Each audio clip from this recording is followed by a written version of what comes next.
it can be really hard for a really long time, but like never think it's their problem. It's almost always yours, and you got to find ways to get better. And if you don't have mentors, it needs to be a lot of self-reflecting of like, okay, I'm obviously not getting hired at places. How can I get better? Like, what can I do to level myself up?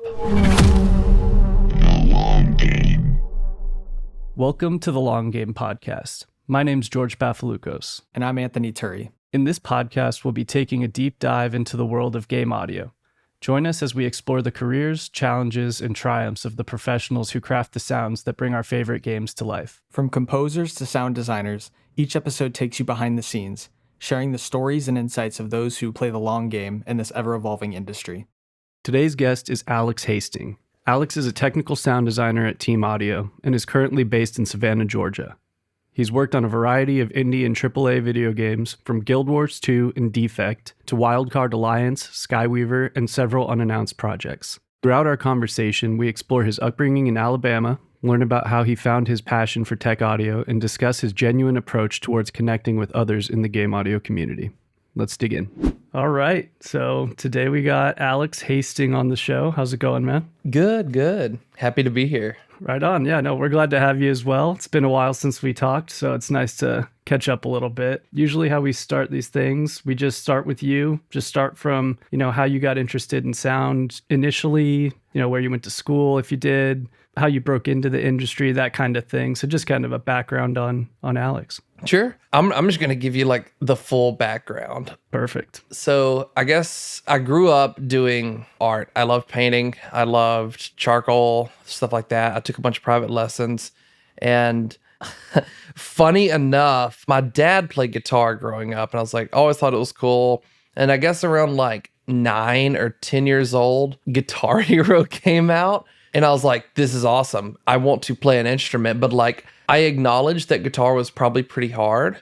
And I know like for the most part, bass is like single note at a time. So I got a bass guitar, learned how to play that, but I like obsessed over it. Like I stopped playing games. I stopped doing anything. I would come home from school, play bass for like 6 hours straight. I was obsessed with it. And I was like, I learned all these songs. I played for my mom and dad. I'm like, can I get a guitar? And they were like, sure. But I had to wait for my birthday. So my buddy let me borrow like this Fernandez that only had 3 strings. I didn't know how to change strings. There was nowhere in my town to buy strings because I grew up in a small town. Where did you grow up? It's called Haleyville, Alabama. It's a little south of Florence and about an hour and a half west of Birmingham. Oh, okay. Roll Tide. Roll Tide. I actually went to undergrad there. I know you did that. We did our research. Yes, sir. But yeah, so then I got a guitar. I got like I was like 10, don't judge too harshly, but it was like one of the Randy Rhoads flying Vs, but it's not an equal V, like one side's smaller than the other. But it wasn't like a very nice Was it like one. a Jackson? It was a Jackson. Yeah, dude. I knew a lot of people with that guitar back in the day. Dude, that was like an entire era where like every metal band had one of those guitars. Trivium, Bullet for My Valentine, like that early 2005 era. Right. But yeah, so anywho, I'm just going to kind of fast forward a little bit. I've been playing guitar. I got more guitars, whatever. I got really into it, like super, super into it. I was a huge metalhead and I got blindly good at guitar, as in like, I think by like 16 or 17, I only knew like a handful of basic chords, but because of tabs and like YouTube videos, the only thing I was playing was Avenged Sevenfold, and all I wanted to do was, and Trivium. And I just wanted to learn guitar solos. So I got like really good at just memorizing those guitar solos. My physical ability to play guitar got very good, but I didn't know what it all meant. Then I won like a guitar competition or something and got like a summer class my junior year of high school.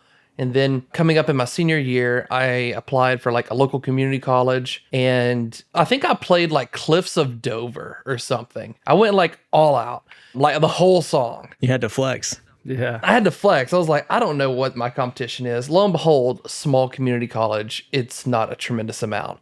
But he was impressed. So then he's like, we're going to have you as like a lead guitarist because I want you to do more melodic things in the jazz band and actually read the music and play solos. And then we're going to get a second guitarist, which I don't think to that point really did. And he was like the main one to play rhythm. And we ended up kind of trading off a little bit. The other guitarist is really cool. So anywho, play guitar. My 2 years at the community college, I was studying music. So I went through theory and singing and all that stuff. And then I like stopped a semester early. I don't know why I didn't get my associates. I was like, okay, I'm just ready to go somewhere else. So I transferred to the University of Alabama as a a jazz studies major. And about 4 days before school started, I had this panicking, like, what am I doing thing? And I like went and sat with the dean of the School of Music and then went and talked to like the director of composition. And then I changed to composition. I didn't tell my chair of the jazz department. He got very angry at me, like very, because I was going to be like in the jazz ensemble. We had like combos and then the ensemble. Lo and behold, I did not get to be in the ensemble. He was not happy that I changed majors like a couple days before school started.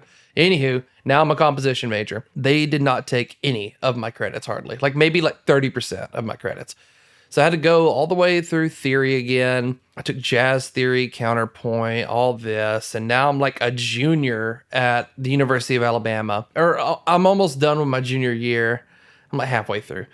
And then I decide again, I'm like, I don't know if this is what I want to do. And I had recently joined a club. Now, the University of Alabama has like nothing to do with like game development at all, but a small club had come up of people who were interested, like no classes even remotely relevant. And it was a handful of like CS majors, some artists that like didn't really do 3D because 3D wasn't offered, but were like willing to get into it. And then I was the only sound guy. And they're like, do you know how to make sound effects? I was like, well, I could figure it out. So I started doing that over the summer. And then when I started my senior year, I was like, okay, now I don't want to do music composition anymore, even though I've almost finished the degree. So I changed to New College, which was like an interdisciplinary degree. So what I ended up doing there was like this weird combo degree of like, I stopped music classes altogether, started an audio engineering track that wasn't official at UA yet, but was getting started. And then started taking like a handful of CS classes and things like that. Did all of that, made some friends in undergrad. We started a indie studio that went for a couple years. I mean, consequently unsuccessful. We had no clue what we were doing, hindsight, you know. But we were young, we were excited. I did learn a lot about public speaking and how to like pitch to investors. We did a lot of fundraising, things like that. And we ended up surviving off of like little contracts here and there. But anywho, COVID hit. We ended up shutting that down. And I had already thought about going to grad school. So then that's when I kind of, well, I don't know. I was mulling it over. I didn't really know what I wanted to do. I just knew I felt stuck. I'm living in Alabama. There's nothing there. At this point, I think George, we had met on Twitter. Rest in peace. God bless Twitter's soul. It is dead now. Yeah. But that's around the time we met, I think, and I was still trying to figure out what I'm going to do with my life and everything, and it was actually my wife who, God bless her, believes and has always believed in me much more than I believed in myself. She really pushed me. She's like, hey, I know like for undergrad, you wanted to go to like Berkeley or SCAD, and I know they have master's degrees. You should look into it. I was like, I don't know, that'll probably cost a lot of money, but anyway, she talked me into it, so I ended up looking into it, and then I applied to SCAD and got a pretty decent scholarship. It was like a 50% scholarship.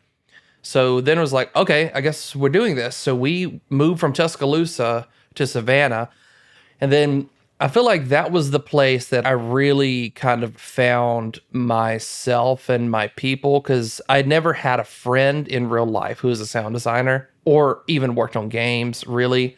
So it was really cool getting to go there and meet all these people, and the classes were great. I ended up talking to our chair, and like we had 3 electives and I overrode 2 classes because I knew they were like starkly not relevant to me, and did like all of the master's degree for the game department. I did their highest level scripting and gameplay scripting and programming classes. And then the rest of my degree was in sound design.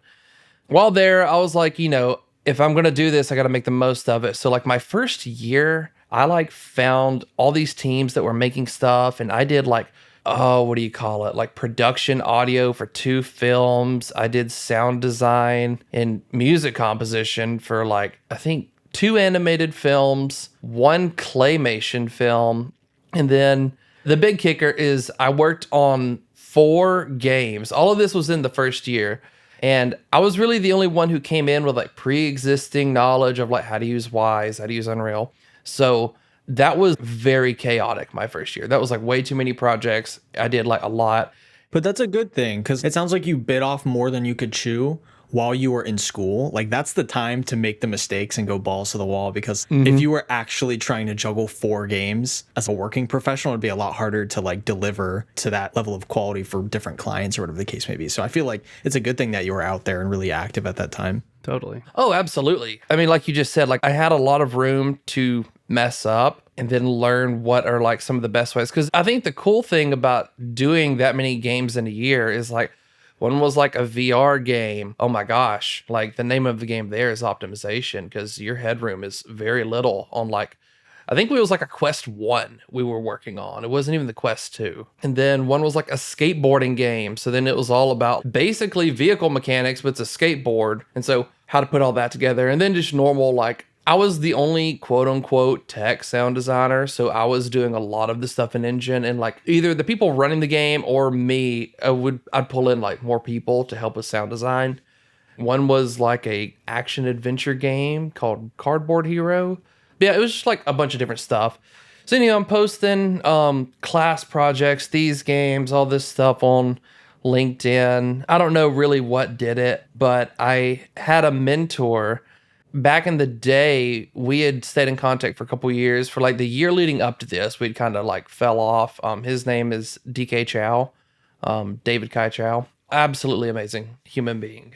He ended up reaching out to me because at the time he was the audio director of Team Audio. And he's like, hey, I've been keeping up with you. Your stuff is sounding great. How would you like to do some contract work for Team Audio?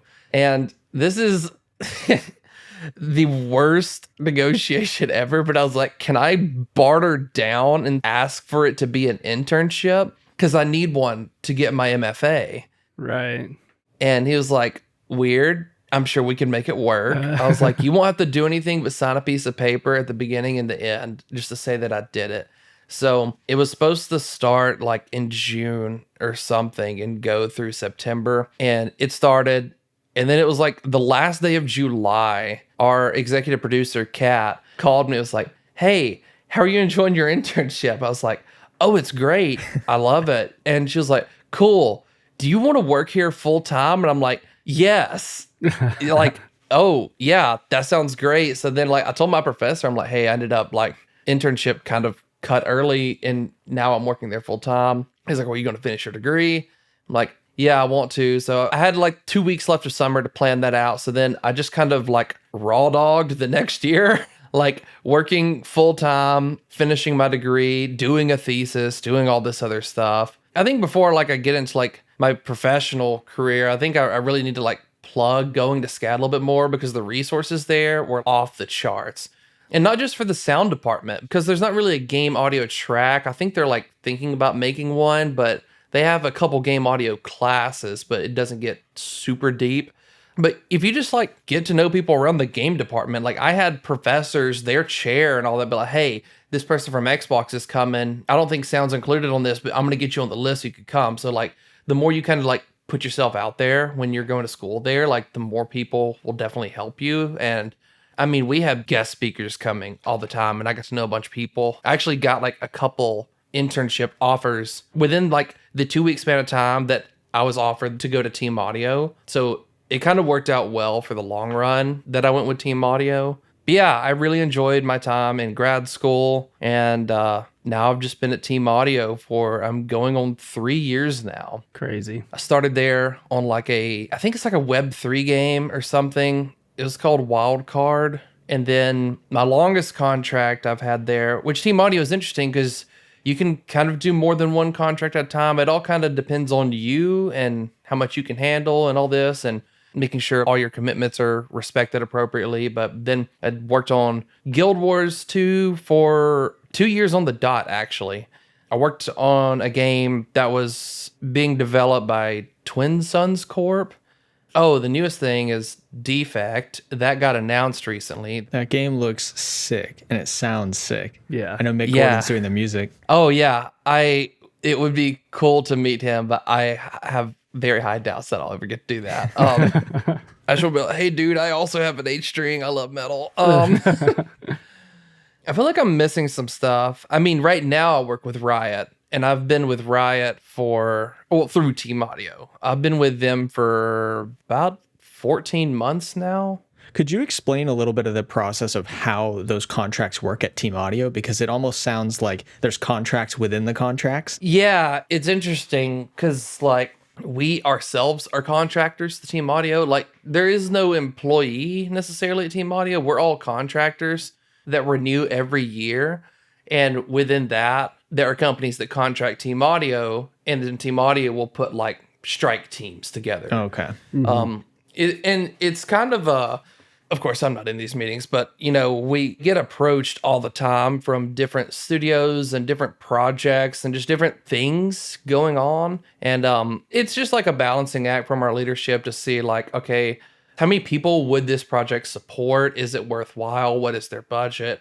That all kind of goes into play. And then, you know, if it seems good, they'll look at people's current availability and commitments and then start talking like, hey, do you plan on renewing with this client? We have this game. Are you interested in working on this? And it's kind of a balancing act. I mean, I spend a lot of time. I spend 40 hours a week with Riot, but then sometimes little things come up and I'll do those as well. But it's one of those things like you always need to like prioritize your primary and what came first chronologically. Mm-hmm. Right.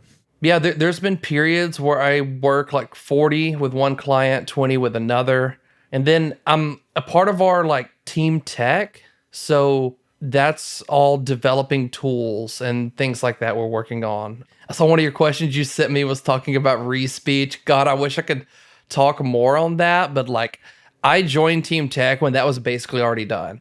So I did like a little bit of testing on that, and that was basically it. Honestly, I tried to download it a couple weeks ago, and I'm not tech savvy enough. Like I couldn't really figure out how to get it up and running, but I really want to get it going, especially for editing this podcast, because it's so handy if you could just search by a string of text and go directly to that point of audio, you know? Totally. But you came in at the very end of working on that tool. What were you doing at that testing stage? Just like verifying that everything was good to go, or were like you actually... Yeah, basically. Like so you weren't deep in the tech at all there? No, not even remotely. A lot of people within team tech, like there's this like array of different folk there. So I'm like a technical sound designer that has ideas, and I can like chicken scratch some things together. And there's some tools me and some other people are working on right now. But then there's like people that are full-blown software engineers, right, and like way better at that than I am. So I don't think there was much of a world where, short of just testing, that even if I did join earlier when re-speech was like in full swing, like I don't think there's much I could have brought to the table that would have been beneficial, because it's like, okay, we're using like PyTorch or whatever, I've never even touched that before. Like I use Python, but I don't know anything about how LLMs work. I mean, I've like read a lot since then and watched YouTube videos and stuff, but like some of that stuff is a little outside of what I do. But yeah, basically for the testing of that, I was just like, okay, I'll download it and use it and see what's popping with it. Yeah. So what's kind of the goal with the tech that you guys are putting together? Is it to keep it internal and make it so that's like, we want to hire Team Audio because they have these custom tools and tech? Or is the goal to like make it open source or sell it to different developers? I think the most like NDA safe answer I could give is yes. There's not a like direct goal. We're focusing more on like what are cool ideas, because tech audio is also very young. They released FX Permutator, and then that's like a paid tool. And then re-speech is open source. That was one of those things. It's just so experimental. I think the consensus was like, let's make this open source. It's a cool thing. There's a big community, and let's see how much bigger it can get with the community behind it. Also, y'all should join our Discord. I can plug that link later. We have a tech audio Discord where anyone who's like nerdy about tech stuff, or just in general, like it's just a cool place to hang out. We've had like a pretty decent amount of people join us so far. Totally. We'll talk about some things we're doing in there, / like just help people, and especially a lot of like re-speech help. But yeah, I mean, as far as the things we're working on right now, it's kind of just like comes from like what is needed and what would be something cool to have. I mean, I'll shamelessly plug the thing I'm working on. It's an impulse response generator for Unreal Engine that you basically place an object in the world and you don't have to run the game. It's a like non-runtime tool, and it will do like a simulation from a perspective that you choose inside the world, and then export this data into a text file, and then we upload that text file into a Python script, and then do a like sample by sample generation of the data we gathered, which is including the diffusion of every ray of every material and the distance they traveled, how far from the listener they are, and absorption coefficients per material and all this. And then we're generating an impulse response. So that's something me and Michael Pierluisi started outside of tech audio like over a year ago, and kind of brought it to Ariel and Roel and everyone in tech audio. And it's like, hey, this is something we're working on. We're kind of proud of it. It's definitely not done, but that's something I'm working on a lot right now. And then there's a couple other tools I'm working on, but that's the thing I'm probably most excited about currently. That's awesome. So is that like a blueprint thing? Is it happening in MetaSounds? Is it an object that you're creating from scratch that you can play with in Unreal? How is that all working? It's kind of a combination of Blueprint, C++, and Python. That's really cool, man. I was going to ask, like, one thing, you already kind of touched on it, but it sounds like you immediately kind of started doing technical sound design rather than, traditional sound design. What was kind of the impetus behind that? Like, you're just more interested in the behind the scenes, or how did that kind of start for you? I guess I did kind of glaze over that. So, like, my internship thing, whatever you want to call it, when I first started, I was a sound designer. And I was just doing sound design, but I was showing a lot of stuff that I was working on in personal projects in the chat. Also, it was like my first year at school. So I was able to like show a bunch of things I had going on. And then I got some really good advice, actually. Let's get spiritual. I was talking to DK, which again, amazing human being. I was still trying to figure out like, what do I want to be? Because I really like the tech stuff, but like, I feel like there's this weird wall that people have, or maybe it's just me, I don't know. But when it comes to like the term or thought of being a technical sound designer is like, I'm not good enough to do that. And it's kind of intimidating. I'm like, how good does someone have to be a technical sound designer? But I was talking to DK. He's like, there's nothing wrong with being a generalist to a degree, but you really need to know what you are and you need to own the shit out of it. And I think you're on a very good track to be a very good tech. And with just more experience, you're going to be an awesome tech. And I was like, okay, then I'm a technical sound designer. Cool. So that's kind of how that conversation went. Just leaned into it. I just leaned hard into it. Right. And it was like pretty easy to lean into because once we had that conversation, I got brought on to Guild Wars to do technical sound. I mean, everything beyond that's been a technical sound design angle. And I guess getting the experience to do that really let me, well, it was my job to lean into it, but also it's like, it's what I wanted to do. And if anything, like 1 or 2 contracts in, I'm like, okay, this is what I like. I like getting in the weeds. I love acoustics. I love thinking of what is a problem, how can I fix it, or what solution? Because at the end of the day, like every single game is different. One shooter game to the next shooter game to one adventure game to another adventure game is like, in concept, they could have that tag, but they're all going to be different, and the objective of the game is going to be different. Like, is it stylized? Is it hyper realistic?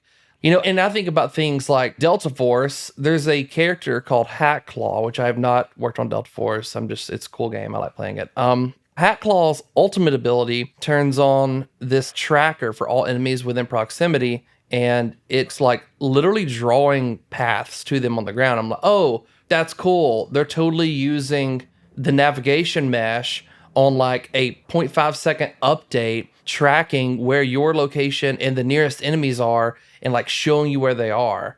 And though that doesn't have anything to do with audio, like that's the kind of thing that interests me. Yeah, it's an interesting system. Yeah, I'll see something like that. I'm like, I know the way Wise does its pathfinding and tracking of distance for like, well, not only just attenuation, but like how when you're using spatial audio volumes and portals, like it goes from portal to portal, connecting through, or volume to volume, connecting through portals, considering their acoustic properties and stuff. And then if you use Reflect, it's like that on crack, measuring a lot more of the like actual density of the wall, what's its transmission values. And I think things like that just like make my brain buzz, and I really like get into anything like that. I can tell by the way you're talking about it, because there's certain people that are very tech averse as far as like they just want to lock in and make sounds. I feel like I'm kind of in the middle. I'm very interested in the tech work, but it's not where I want to double down. And then there's people like yourself where you're locked in on this. You're in the right spot. Oh, dude, it's the shit to me. And like, I think like the way I think about it is like, and I don't feel like this is bad or wrong. It's just the way I think about it. But it's like some sound designers have all this methodology to how to make a really good sound. And that is absolutely great. But when I make a sound or if I need to go make something, I think like, what can I do to make this sound the most dynamic in a game? So it's like, I'm not going to bake any type of reverb in. It's always going to be dry because I'm like, okay, I can push the reverb through a send in Wise or, you know, change anything. Or if I want to like manipulate the sound at runtime when something happens, what would be like a good example? Like any type of like velocity based action, you know, you can't ever fully anticipate what that's going to be. And if you want to do some type of like Doppler pitch manipulation, then it's better to like have a start and end trigger and then do that at runtime. So when I think about sound design, I think about it like purely from a systematic point first instead of like flavor, I guess. And then I backfill the flavor. Right. So you're thinking about it with tech foresight in mind before you're even starting to design. Mm-hmm. I feel like that just comes with experience as well, too, because I'm kind of more conscious of that. The more I've worked in the industry, you know, I don't ever bake in reverb, like ever. And it kind of sucks because it sounds cool in the DAW, but then you're just like, well, I want to be able to do that dynamically, or I want to be able to mess with that in real time. So like, yeah, I mean, that totally makes sense. And I think even if you are just like a sound designer, you could really benefit from thinking about how things are going to behave in engine. So I think that makes total sense to me. But it's like a double-edged sword, you know, because like maybe sometimes that approach is not needed. And I think part of my job that I've had to get good at is knowing that and knowing when is it too much and when is it needed.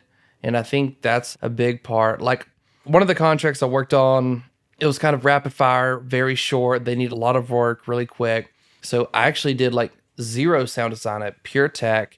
But since it was such a short amount of time, what we had to do is like whenever a new task would arise, which there was like dozens at a time, I would go in and like do a full audit of how the thing works. Like, okay, a deployable turret or a scanner or something, I don't know. Like go in and just completely understand, wrap my head around how this is working. And then I would go do a write-up and say, this is how the sound needs to work, and it needs to be broken into these different parts for these different elements. Here are some screen grabs. Here's the context from the design notes. And then I would help sound designers basically like kind of create tasks, but it's like whatever producer be like, okay, their director said that we need sound for this. I'm like, okay, make a ticket. Then I would go and just do like a full investigation of like the inner trappings of this task. And then I would go in and then add to the ticket, be like, blah, blah, blah. This is how it needs to be broken out. This is how it should work, but give like zero flavor notes. Like the sound designer, you do what you think sounds good. I'm talking from like a systematic point. This is how it needs to be.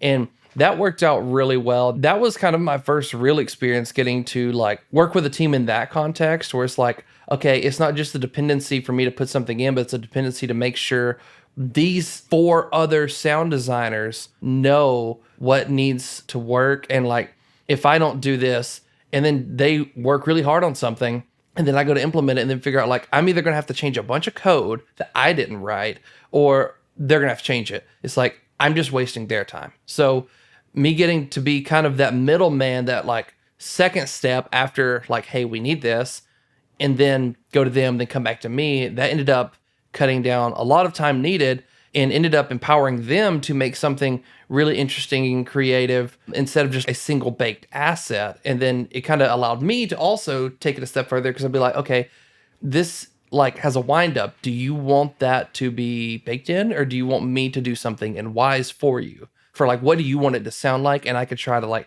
help on the other end.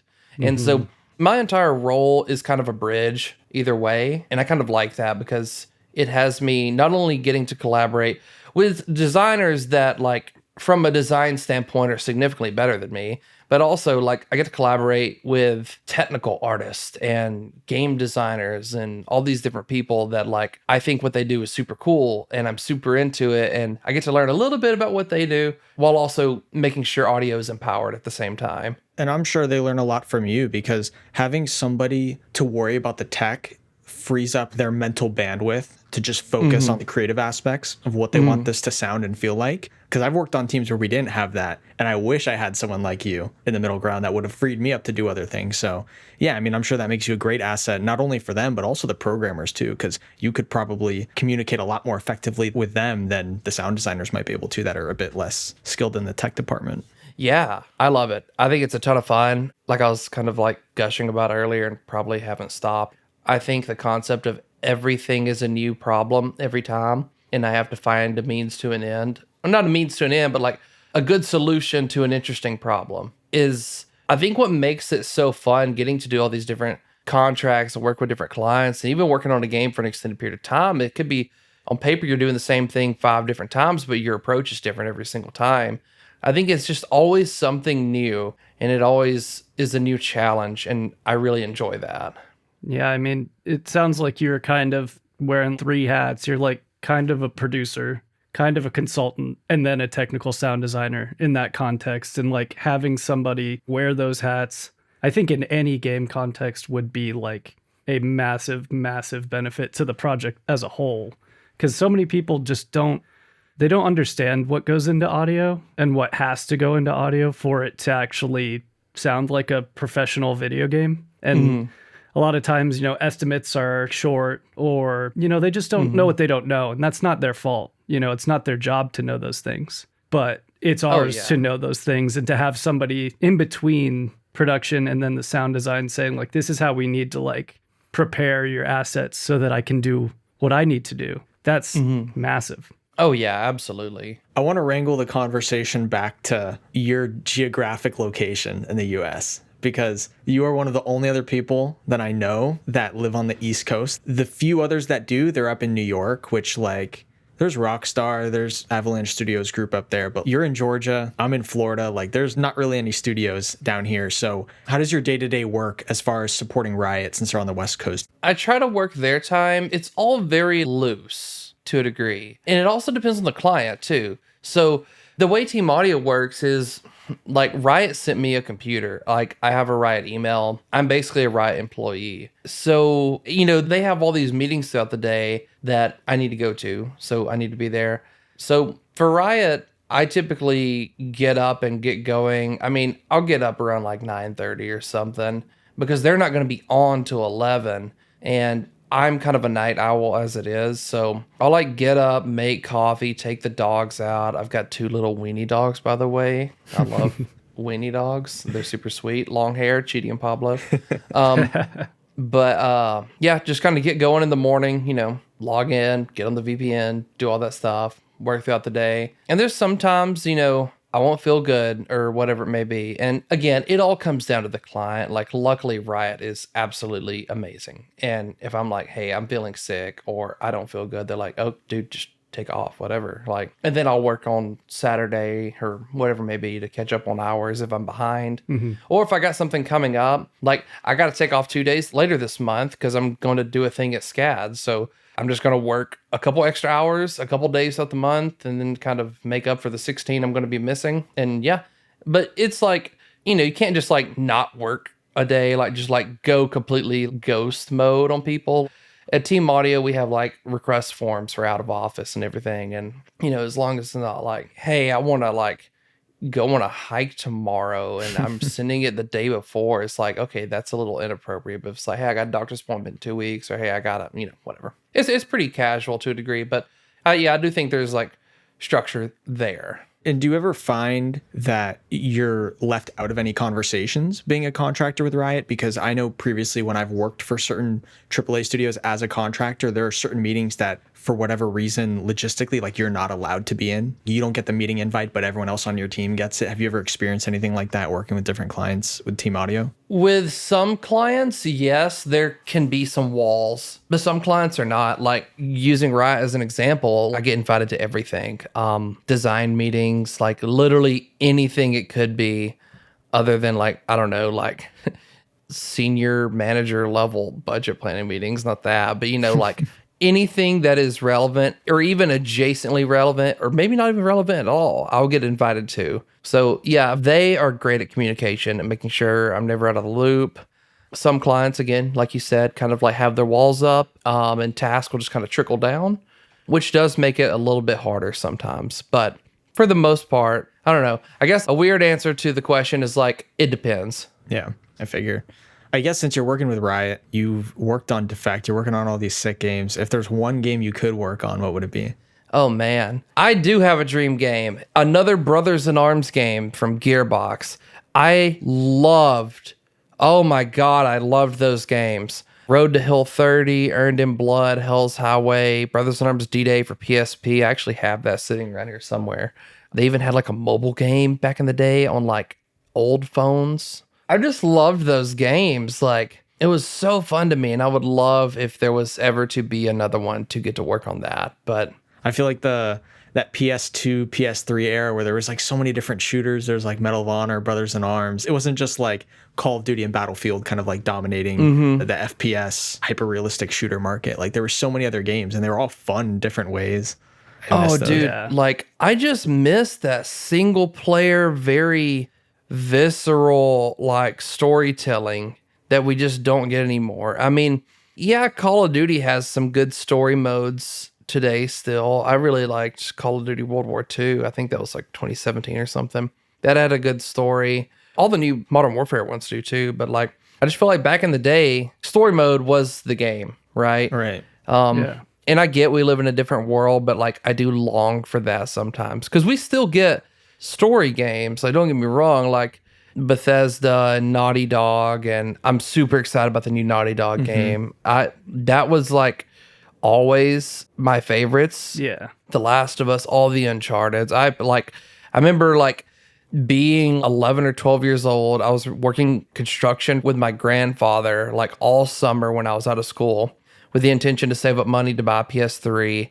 And I got a PS3. I think the first game I played was like Resistance, but then like when Uncharted came out, I was like, oh my God. That was like the first little inkling in my brain, which I've been playing games well before that, but I was like, it would be cool to work on video games. The Uncharted 1 just like blew my mind. I was like, this is so cool. Well, it was just such like a next step. And that was a next gen game. Uncharted just changed so many different things industry wide. Like I get that for sure. Yeah. It changed Naughty Dog too. Like it gave them the financial success to then pursue The Last of Us, which then kind of like really cemented their pedigree. And now you see them expanding upon that. There's the HBO show, and now they're venturing off into new projects. So I feel like anything that comes out of Naughty Dog is just kind of like guaranteed quality at this point. So it's kind of like funny because this is so weird. And I told him this and he was very flattered. But in undergrad and even in grad school, I like wrote 2 papers about Robert Crakel and his role in like the games he worked on. And because like I loved those games so much.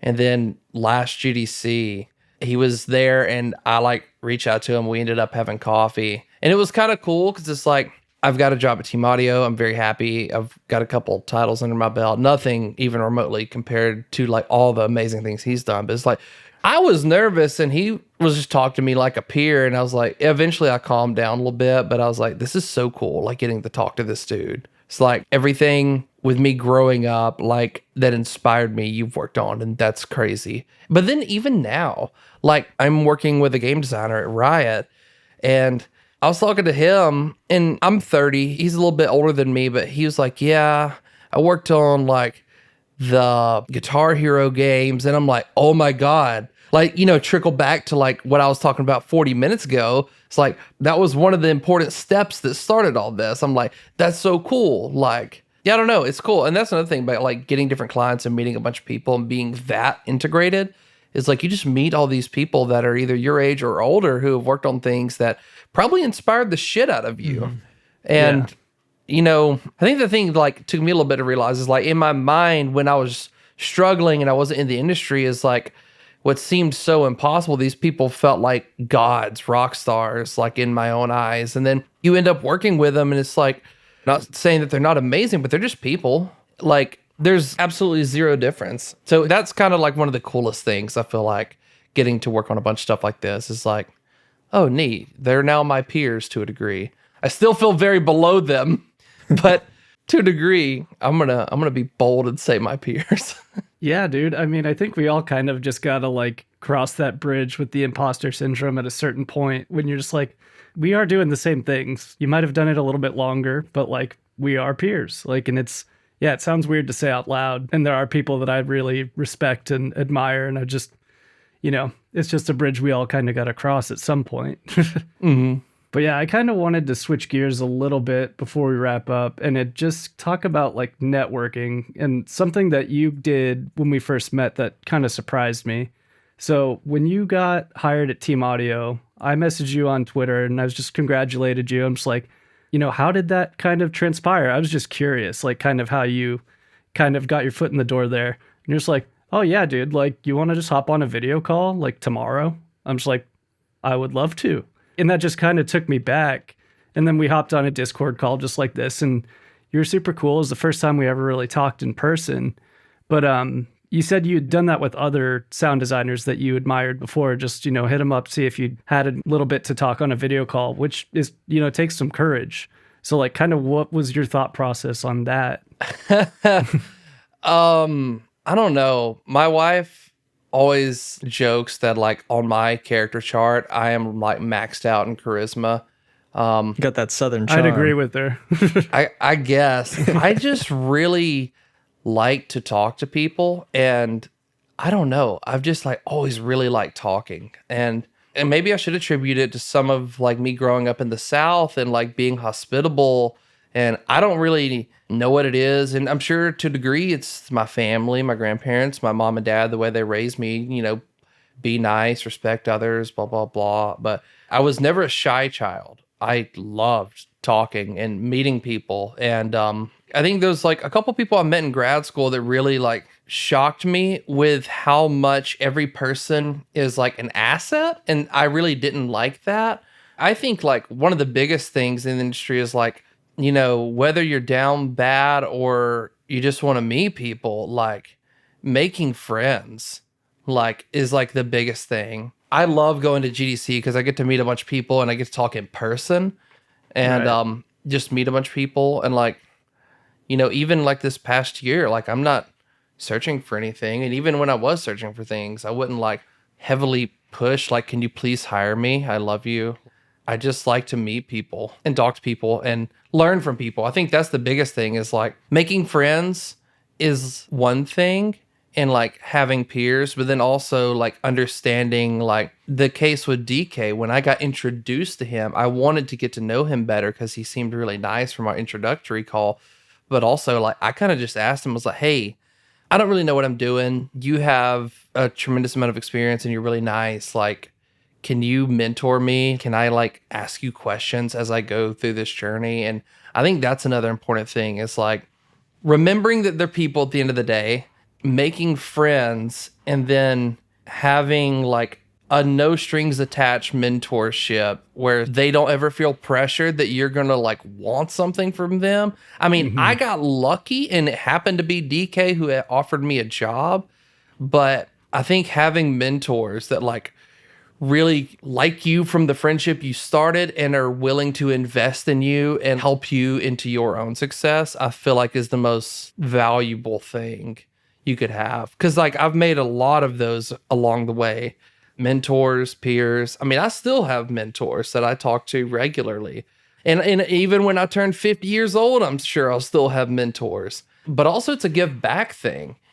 Like I said, I'm going on 3 years. I did some contracting before Team Audio. I worked for like this mobile game that I think I actually just shut this past year. But I'm on my rise, I guess. I'm 30 years old. I've worked on 7 games. 6 of them are big. 3 of them are really big.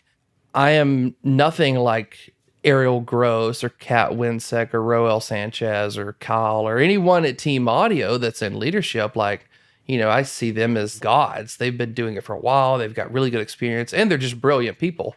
And luckily they're all super helpful. But then there's like people that are getting started and they don't really know what they want to do. Like, even though I've been graduated from SCAD for a while, I still help people. I'm still in our Game Audio Club Discord.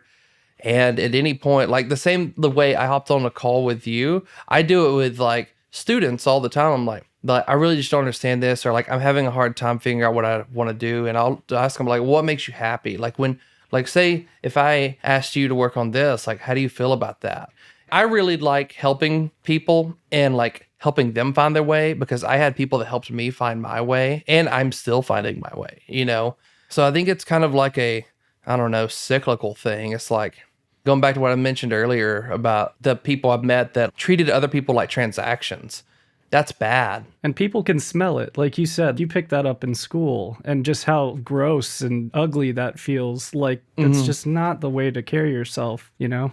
Yeah. I mean, cool people want to work with cool people. You don't want to be nervous. You don't want to feel weirded out. Like, Yeah. you know, I feel like that's half the job, is just being personable. It's like, be good at what you do, show that you can bring value to the organization. But at the same time, it's like, you got to think like, are you going to be able to do multiple calls to this person a day? Are you going to be able to like talk to this person a lot? How are they going to take feedback? Or what if something gets scrapped and they worked really hard on it? Like, it's just a lot of factors. And it's like, I hate to chalk it all up to like just be chill, but I feel like that's kind of like the golden answer is like, you know, just be someone fun to be around, I think. No, you're 100% right. Because I mean, it's such a saturated field. It's not a shocker when a sound design job gets posted and over 1,000 people apply. So like at that point, once you narrow it down, it really comes down to like, okay, all of these people are good at the job, but like, who do I like the most? Who's the most enjoyable to be around? Like who would I want to be in a room with for 8 hours a day, 40 hours a week? Oh, yeah. A lot of times it just comes down to personality. Well, like I said, be good at the job and then just be nice. It's like being good at the job and having a good portfolio, that'll make HR get you an interview.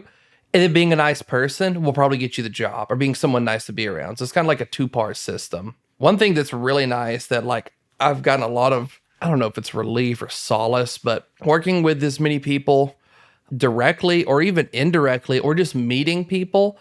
I've had some job offers since I've worked at Team Audio. I really enjoy working at Team Audio, but I've had different offers. I have people really enjoy working with me and like want to do it in the future. And it's nice knowing that like, hopefully if I ever wanted or needed to leave Team Audio, that like I've got enough friends now that like I could probably find something or to transition to something or whatever it may be, which is really nice. Yeah, it's a peace of mind. I mean, that's a long way. Yeah, like still applications and everything, but you know, people could always say like, oh, we just have nothing. But knowing I got people in my corner that'll help. Yeah. They're like, hey, I worked with this guy. He was great. I post on LinkedIn, or maybe they know someone. They're like, oh, this dude's great. I loved working with him. And like knowing that I've done enough and made a small enough footprint in the like 3 years that like I have people that are willing to support me is also very nice. Cause I feel like that's like the hardest thing is like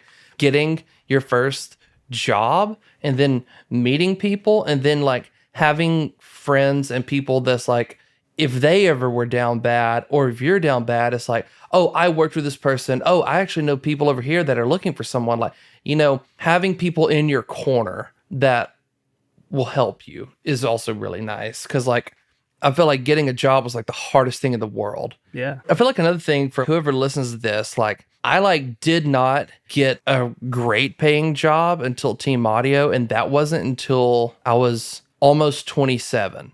I started trying when I was, you know, in my early 20s, and it just took a long time. So it's one of those things is like, it can be really hard for a really long time, but like, never think it's their problem. It's almost always yours, and you got to find ways to get better. And if you don't have mentors, it needs to be a lot of self-reflecting of like, okay, I'm obviously not getting hired at places. How can I get better? Like, what can I do to level myself up?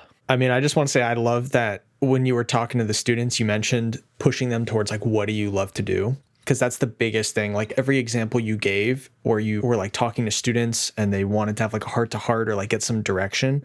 I've had a couple calls like that over the past 2 months with a few people, some still in school, some recent graduates. And they're just like, hey, you've worked on games, you've worked in AAA. Like, I want to know how to do that. Can we hop on a call? And I'll say, sure. And then through the conversation, I learned that they don't even really want to work in game audio. They just like the idea of a cool job in audio that works on these recognized games.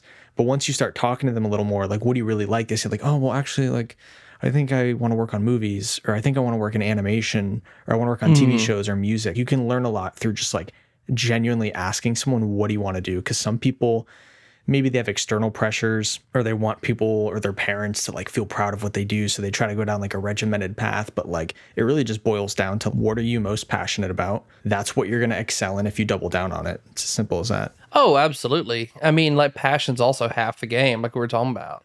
I completely agree. Yeah, and like one thing you mentioned too is just like, that transactional kind of like, I did this for you, so now you owe me kind of like networking style, and just how nasty that is. That's kind of the whole reason like why I wanted to start this podcast. It's like, I live in Arizona. Anthony lives in Florida. They're not really like big game hubs whatsoever. So it's just like a nice way to make more friends. Like you and I have known each other for a while now, but like, it's just nice to catch up and talk, like, and, just meet people, that you probably wouldn't otherwise run into. So like, I totally hear you, man. And like you said, like just having some people in your corner and the peace of mind that can provide in such like a volatile industry with studios shutting down every 2 days, it seems like, it's just nice to have a network and like have some friends, Oh, absolutely. Yeah, I'm really glad y'all are doing this podcast, especially the long game. I talked about when I started trying to get a job in my like very early 20s. It took me till like 27. And right. Yeah, it can be difficult. It could definitely be very difficult. Yeah, it was the same for me. Like I didn't get a full-time job until I was 28. And I mean, I was broke in my 20s, working odd jobs, just trying to do whatever I could, just to make some money. But I was always working towards this goal and kind of, half in at the data entry job or cleaning pools or whatever it was that I was doing. It was a means to an end. My attention was always put towards being a sound designer, but doing both at the same time too is exhausting. And I mean, like you're just burning the candle at both ends, and like you can only do it for so long before something's got to give. Oh, absolutely. You got to make some money somehow eventually, especially just things getting more expensive and rent and everything's just crazy these days. So I totally hear you, man. And that's exactly why we called it the long game. Just took a long time. Yeah. I mean, between getting demoralized, needing money, trying to grow, having to network, having to make connections, like it is a very long list of things you need to do to get into the industry. Yeah. Build a portfolio, build a website. Yeah, I mean, all of it, like on top of everything that you just mentioned. And then, applying to jobs that are asking 3 years for entry level while you don't have anything. You've not worked on a game. You've got a sweet like redesign for your reel, but like, people can't quite trust that you know what you're doing yet. Like it's a miracle that any of us really made it in, I think. Yeah, For real. But I think for good reason. We're all pretty damn good at what we do, I think. I hope so. I'm still learning. I'm trying my best. Oh, man, you're killing it. And yeah, thank you so much for taking the time. It's really good to chat with you again. Just can't wait to see what you've got on the horizon. And yeah. Yeah, thanks so much, Alex. Before you go, do you want to plug anything like social media? Where can people find you? All of my social media is just my first and last name. I am shockingly not creative. So at Alex Haisting, AlexHaisting. Yeah, I don't know. If you love my southern drawl, let me know. If you need advice or help or mentorship, let me know. If you think I'm an idiot, let me know. I don't want to come off as an idiot, so any feedback is more than welcome. Hell yeah, dude. Well, all right. I think we're going to call it there, and we'll see you guys next time. Bye-bye.